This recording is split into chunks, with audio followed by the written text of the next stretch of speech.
Hello students, how are you. Easy programming के channel में खुश आमदीद। जो स्टूडेंट्स चैनल पर न्यू हैं वो चैनल को सब्सक्राइब कर लें और बेल आइकन के बटन को प्रेस कर लें ताकि आप आने वाली मजीद न्यू वीडियो से बाखबर रहें और आपको वीडियोस आसानी से मिल सकें।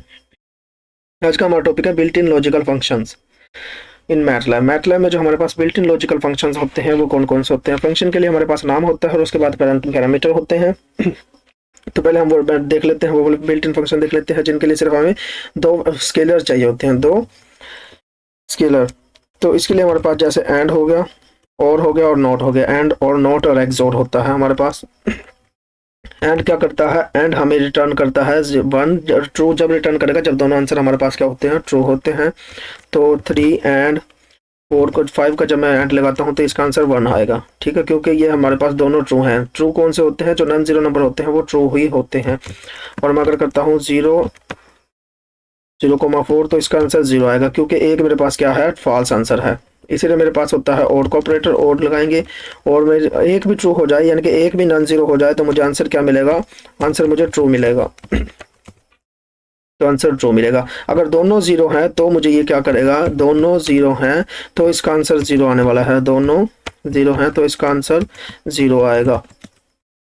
और एक्सोर जो होता है वह और का ऑपोजिट होता है, यानी कि अगर दोनों जीरो, अगर मेरे पास ऑपोजिट तो खैर नहीं होता, इसमें क्या होता है, अगर दोनों में से एक भी, दोनों में से एक जो है वो 0 होना चाहिए, दोनों में से एक 0 होना चाहिए, फिर ये मुझे 1 रिटर्न करेगा। दोनों में से एक क्या हो, 0 हो, फिर ये मुझे 1 रिटर्न करेगा। अगर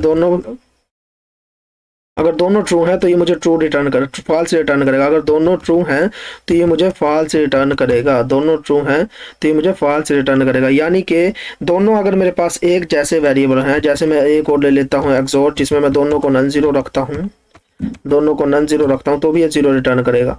यानी कि अगर मेरे पास दोनों जो स्केलर्स हैं, दोनों मेरे पास वेरिएबल्स हैं, दोनों एक जैसे हैं तो मुझे इसने 0 रिटर्न करना है। अगर दोनों में से दोनों मुख्तलिफ हैं तो ये मुझे क्या रिटर्न करेगा, 1 रिटर्न करेगा। दोनों मुख्तलिफ है यानी कि एक 0 और एक नॉन जीरो, तो ये मुझे 1 रिटर्न करेगा। एक्सोर लिखना था, एक्सोर 0 एंड 5। अगर दोनों में से एक भी नॉन जीरो है, दोनों यानी कि दोनों मुख्तलिफ होंगे तो ये मुझे 1 रिटर्न करेगा। और दोनों एक जैसे होंगे, बेशक वो 0 हो, बेशक वो और नॉन जीरो नंबर हो, दोनों नॉन जीरो नंबर हो, फिर भी इसने मुझे 0 रिटर्न करना है। एक्सोर के लिए दोनों मुख्तलिफ होना ज़रूरी है।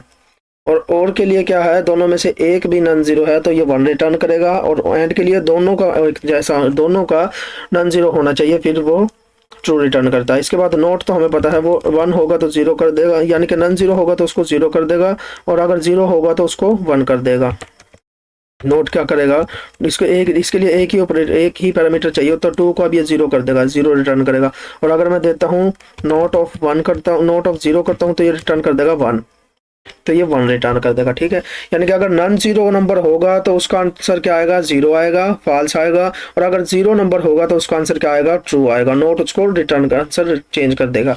ये तो हमने, इसमें आप एक्सप्रेशन भी लिख सकते हैं, यानी कि मैंने ये क्या किया है, 0 लिखा था, नोट 2 लिखा था, या फिर यहाँ पे नंबर से लिखे हैं सिर्फ। आप इनकी जगह पर वो एक्सप्रेशन भी दे सकते हैं जिनका आंसर क्या होगा, ट्रू या फॉल्स होगा। जैसे मैं ऐड करता हूँ, एंड में मैं लिखता हूँ a is less than 5, a is less than 5 नहीं करता हूँ, 2 is less than 5, 3 is less than 5 करता हूँ, एंड मैं करता हूँ 2 इज ग्रेटर देन 5 करता हूँ। तो इसका आंसर मुझे क्या मिलेगा, 1, क्योंकि पहले का आंसर क्या है, 1 है, इसका आंसर क्या है, 0 है। तो मुझे ये रिटर्न क्या करेगा, 0 करेगा, क्योंकि दोनों ट्रू होने चाहिए थे। अब ये एक ट्रू है एक फॉल्स है तो ये क्या रिटर्न करेगा, फॉल्स, 0 रिटर्न करेगा। ठीक है, जरूरी नहीं है इनके आंसर जो आपने इसके अंदर लिखने हैं वो नंबर्स ही हो, आप इसके अंदर एक्सप्रेशन भी लिख सकते हैं जिनके जो फाइनल आंसर आने वाले हैं वो हमारे पास कोई नंबर होगा। ठीक है, इसके अलावा हमारे पास होते हैं ऑल, एनी और फाइंड के फंक्शन होते हैं, ऑल, एनी एंड फाइंड। ये हमारे पास वेक्टर्स के लिए होते हैं, ऑल, एनी एंड फाइंड। आमतौर पर हम इनको फंक्शन वेक्टर्स के लिए यूज़ करते हैं। इसमें क्या होता है, ऑल क्या करता है, इसने रिटर्न हमें 1 ही करना है, एनी ने भी हमें 1 ही करना है, और फाइंड ने हमें क्या करना है, वो तो पोजीशन निकाल कर देता है। ऑल ने रिटर्न करना है हमें 1, क्या करेगा, 1 रिटर्न करेगा, 1 या 0 यानी कि फॉल्स या ट्रू आंसर रिटर्न करेगा, क्योंकि ये हमारे पास लॉजिकल फंक्शन है ना, तो इसने क्या करना है, लॉजिकल फंक्शन है तो इसने या 1 या फिर 0 रिटर्न करना है। ये किस केस में, यानी कि एक मेरे पास वेक्टर है, क्योंकि ये वेक्टर्स पर अप्लाई होता है तो मैं वेक्टर ले लेता हूँ। ठीक है, एक वेक्टर है, इस पे अगर मैं अप्लाई करता हूँ ऑल, इसने क्या करना, अगर तमाम के तमाम इसके एलिमेंट क्या है, नॉन जीरो है, तो ये मुझे वन रिटर्न करेगा। तमाम के तमाम एलिमेंट नॉन जीरो है तो इसने वन रिटर्न किया है। अगर एक भी एलिमेंट में इसमें एक एलिमेंट ऐड कर देता हूँ, पांचवा एलिमेंट जो है मैं इसको कर देता हूँ जीरो, एक एलिमेंट भी मैं नॉन जीरो ऐड कर देता हूँ, एक एलिमेंट भी जीरो हो गया तो ये क्या करेगा, जीरो रिटर्न करेगा। यानी कि तमाम, आल का मतलब क्या है, तमाम, तमाम के तमाम ट्रू हैं तो ये मुझे ट्रू करेगा। अगर एक भी क्या हो गया, नॉन जीरो हो गया, एक भी जीरो हो गया, एक भी फॉल्स हो गया तो मुझे क्या करेगा, जीरो रिटर्न कर देगा। क्योंकि मैंने पांचवा एलिमेंट क्या किया था, जीरो कर दिया है, पांचवा एलिमेंट इसमें फॉल्स है तो इसने मुझे क्या आंसर कर दिया, फॉल्स। आल के लिए क्या जरूरी है, तमाम के तमाम एलिमेंट ट्रू होने चाहिए तो ये मुझे ट्रू करेगा, अदरवाइज ये फॉल्स करेगा। एक भी एज कम हो, एक भी वो हो गया, फॉल्स हो गया तो ये फॉल्स करेगा, एक से ज्यादा हो गए तो इसने फॉल्स करना ही है। यानी कि आल के लिए तमाम के तमाम एलिमेंट ट्रू होने चाहिए, अदरवाइज ये फॉल्स ही रिटर्न करेगा। और दूसरा हमारे पास होता है एनी। एनी क्या होता है, एनी क्या करता है, अगर एक भी, एनी का मतलब क्या है, एनी का मतलब कोई एक, एनी का मतलब क्या है, कोई एक एलिमेंट भी अगर हमारे पास नॉन जीरो है तो इसने मुझे वन रिटर्न करना है, वन रिटर्न किया। क्योंकि इसमें हमारे पास चार एलिमेंट नॉन जीरो है, हमें तो चाहिए कोई एक नॉन जीरो है तो भी इसने वन ही रिटर्न करना है। जीरो किस केस में रिटर्न करेगा, जब तमाम के तमाम जीरो होंगे, फिर ये मुझे रिटर्न करेगा जीरो। यानी कि अगर तमाम के तमाम एलिमेंट मेरे पास क्या है, जीरो है, तो ये मुझे जीरो रिटर्न करेगा, अदरवाइज इसने मुझे वन ही रिटर्न करना है। एनी क्या करता है, अगर कोई एक एलिमेंट भी इसको नॉन जीरो मिल जाए तो इसने मुझे वन रिटर्न करना है, और ये दोनों के दोनों वेक्टर्स पर परफॉर्म होते हैं। और फाइंड क्या करता है, फाइंड ऑफ, अगर मैं फाइंड कर देता हूँ ए को, ये क्या करेगा, वो वाले पोजीशन देगा, वो वाली पोजीशन देगा जिसके पास एलिमेंट क्या है, ग्रेटर देन जीरो है, वो वाली पोजीशन देगा ग्रेटर देन जीरो। ए में तमाम के तमाम एलिमेंट जीरो हैं तो इसके अंदर कोई भी ऐसा पोजीशन नहीं है जिसके ऊपर कोई एलिमेंट ग्रेटर देन जीरो हो। अब अगर मैं ए में एलिमेंट ऐड कर देता हूँ 3030580, तो अब इसने, अगर मैं ए पे फाइंड लगाता हूँ तो ये क्या करेगा, वो वाली पोजीशंस देगा, वो वाले नंबर देगा जिस पे एलिमेंट क्या है, ग्रेटर देन जीरो है।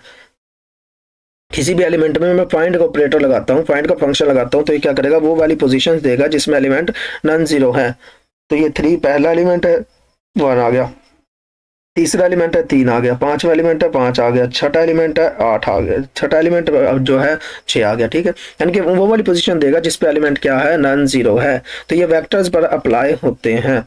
और अगर हमने इनको मैट्रिक्स पर अप्लाई करते हैं तो मैट्रिक्स पर ये किसी और तरह से अप्लाई होते हैं, 2 मिनट को देख लेते हैं।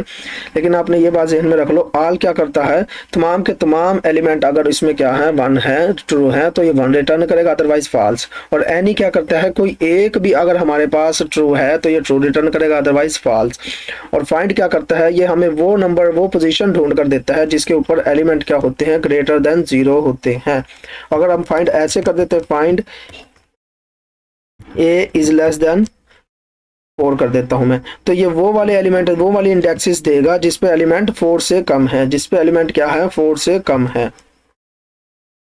तो पहले अब इसको देख लेते हैं, ए में पहला एलिमेंट 3 है, ये 4 से कम है तो 1 रिटर्न कर दिया। दूसरा एलिमेंट क्या है, दूसरा एलिमेंट 0 है, वो भी 4 से कम है। तीसरा एलिमेंट 3 है, वो भी 4 से कम है। चौथा एलिमेंट 0 है, वो भी 4 से कम है। पांचवा एलिमेंट क्या है, 4 से बड़ा है तो इसने उसका इंडेक्स नहीं दिया। छठा एलिमेंट क्या है, 4 से बड़ा है, उसने इसका इंडेक्स भी नहीं दिया।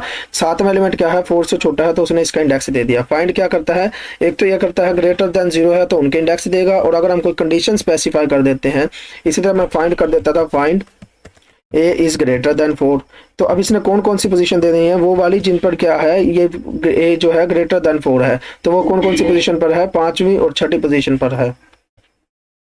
जो भी आप इसके अंदर कंडीशन लगाएंगे, इसने वो वाली पोजीशंस आपको ढूंढ के दे दी है जिस पर ये कंडीशन इसकी ट्रू है। तो कंडीशन क्या है, ए इज ग्रेटर देन 4, यानी कि ए के वो एलिमेंट जो 4 से बड़े हैं, तो वो हमारे पास है 5 और 8। ये कौन से नंबर पर हैं, 1 2 3 4 5, 5वें और 6ठे नंबर पर हैं, तो इसने 5वां और 6ठा नंबर हमें रिटर्न कर दिया। ठीक है, ये यूं होगा। अब हम देख लेते हैं, अगर हम इनको ऑल, एनी और फाइंड को उस पर लगाते हैं, मैट्रिक्स पर लगाते हैं, तो ये क्या करते हैं, पहले एक मैट्रिक्स बना लेते हैं ए, जिसमें मैं मैट्रिक्स बना लेता हूँ 3 4 6, एलिमेंट बना लिया 2 8 4 4 6 9, ये मेरे पास एक मैट्रिक्स बन गई 3 बाई 3 की। अब अगर इस पर मैं ऑल लगाता हूँ, ऑल एट ए करता हूँ एक मैट्रिक्स पर, तो ये क्या करेगा, इस पूरे कॉलम को एक वेक्टर मानेगा, इस दूसरे कॉलम को एक वेक्टर मानेगा, इस तीसरे कॉलम को एक वेक्टर मानेगा, ठीक है। और इनका आंसर रिटर्न करेगा। पूरे कॉलम में क्या है, 3 2 4, इसके तमाम के तमाम एलिमेंट क्या हैं, ट्रू है, तो इसका आंसर क्या करेगा, 1 रिटर्न कर देगा। इसके तमाम के तमाम एलिमेंट ट्रू है तो इसका आंसर भी 1, इसके तमाम के तमाम एलिमेंट ट्रू है तो 1 आंसर रिटर्न कर देगा, ठीक है। जब हम किसी मैट्रिक्स पर अप्लाई करेंगे आल को या फिर एनी को, वो क्या करेगा, हर कॉलम पर अप्लाई होगा, हर कॉलम को एक वेक्टर मानेगा, ये एक वेक्टर है, ये दूसरा वेक्टर है, ये तीसरा वेक्टर है। अगर मैं इस वेक्टर पर आल अप्लाई करता हूं तो इसने इसके तमाम एलिमेंट देखने, अगर तमाम के तमाम एलिमेंट जीरो नन जीरो है तो इसने क्या करना है, ट्रू आंसर रिटर्न करेगा। और इसके भी क्योंकि तमाम के तमाम एलिमेंट नन जीरो है तो ये भी 1 रिटर्न करेगा, ये भी तमाम के तमाम एलिमेंट नन जीरो है तो ये भी 1 रिटर्न करेगा। तो मेरे पास एक वेक्टर बनेगा जिसमें क्या होंगे, 3 एलिमेंट होंगे, क्योंकि जितने कॉलम होंगे उतने एलिमेंट होने हैं, 3 कॉलम है तो 3 एलिमेंट होंगे। और अगर हर कॉलम में देखेगा ये अगर नन जीरो एलिमेंट है तो 1 रिटर्न करेगा। अब अगर मैं ए का मैं करता हूँ, ए का 5वां एलिमेंट जो है, 5वां एलिमेंट यानी कि 2/2, इसको मैं कर देता हूँ 0, ठीक है।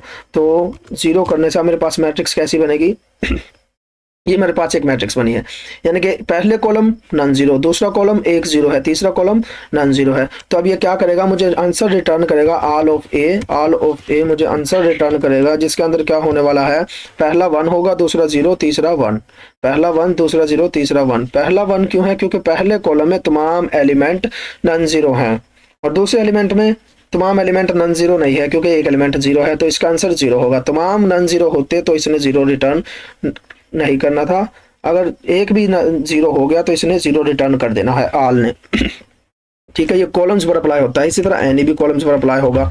एनी एट ए करता हूं तो ये भी कॉलम बाय कॉलम पर, इसने पहले कॉलम में देखा कोई एक एलिमेंट नन जीरो है, इसमें तो तीनों के तीनों नन जीरो है तो इसने 1 रिटर्न कर दिया। दूसरे कॉलम में देखा कोई एक एलिमेंट नन जीरो है, पूरे को तीनों के दो हमारे पास नन जीरो है तो इसने 1 रिटर्न कर दिया। इससे एक भी नन जीरो मिल जाए एनी को तो ये 1 रिटर्न कर देता है। इसमें तीनों के तीनों नन जीरो है तो इसने 1 रिटर्न कर दिया। अब मैं ए के एलिमेंट बनाता हूँ, ए की मैं दूसरे कॉलम को, ए के दूसरे कॉलम को क्या करता हूँ, 0 कर देता हूँ। ए के दूसरे कॉलम को मैं 0 कर देता हूँ, 0 0 एंड 0। ए का दूसरा कॉलम क्या हो गया, मेरे पास 0 हो गया। एक ओहो, ए का दूसरा कॉलम में क्या करता हूँ, 0 हो गया। अब ए का दूसरा कॉलम 0 हो गया, मैं इस पर एन लगाता हूं तो ये क्या करेगा, पहले कॉलम को देखेगा, इसको देखा कोई भी नन जीरो एलिमेंट मिल गया तो इसने 1 रिटर्न कर देना, इसको तीनों एलिमेंट नन जीरो मिलेंगे ये 1 रिटर्न कर देगा।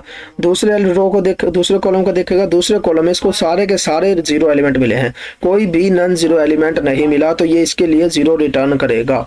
और तीसरे में देखेगा अगर कोई भी नन जीरो मिल गया तो इसने 1 रिटर्न करना है, इसमें तो तीनों के तीनों नन जीरो है तो ये 1 रिटर्न करेगा।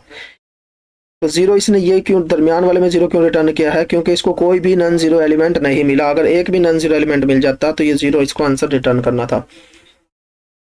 इसी तरह हम फाइंड ए कर सकते हैं, ए पर अगर हम फाइंड करते हैं फाइंड एट ए, तो इसने कौन कौन से एलिमेंट, वो वाली पोजीशन दे देनी है जिस पे एलिमेंट क्या है 0 से बड़े हैं।